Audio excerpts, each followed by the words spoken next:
So we came to Parliament House in Edinburgh, built in the 17th century to house the old Scottish Parliament and law courts, to discuss Scotland's future with one of the architects of devolution and one of Scotland's leading political commentators.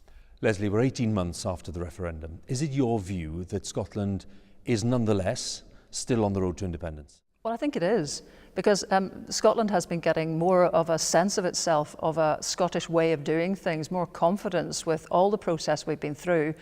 And then watching as the rest of the UK, especially with the Conservative government, is waltzing in the opposite direction. I don't think there's anything inevitable about this at all. History is only inevitable after it's over. Well, what we've got is something that's evolving into what's as close as you can get to a federal arrangement in a country in which 85% of the people are in one nation.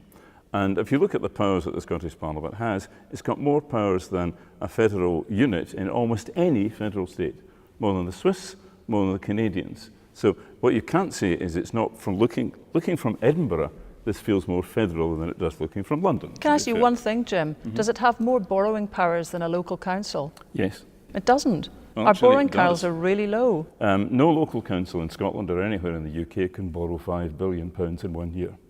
So yes, it does. It has more. Jim, given your role right at the start of this devolution journey back in '99, are there things that you would have done differently given what's happened in the meantime? I think the thing that should have been done differently is that the Scottish Parliament should have had more tax powers at the start. A body which simply spends money and doesn't raise it isn't really a proper government. With each iteration of an attempt to try and solve the Scottish problem, the legislators have been behind the curve. That's been true at the beginning with the Scotland Bill. It's generally true. And I just wish that somewhere along the line, British politicians had seen the opportunity that was presented for the whole of the UK by beginning to think more systematically about federalism. So to conclude, Jim, where do you think Scotland will be in 5 years' time? I'm rather disappointed that we won't be more different than I think we will be. I think the record is that the Scottish Parliament, under all parties to be fair, has been a cautious and rather conservative body, and in the next 5 years it will still be that. Because I don't think anyone in government has the incentive to do the radical thing, particularly if your long-term aim is constitutional change. You don't want to rock the boat on the way. But if you're never going to reach that aim, at some point you're going to have to face up to the choices that you have.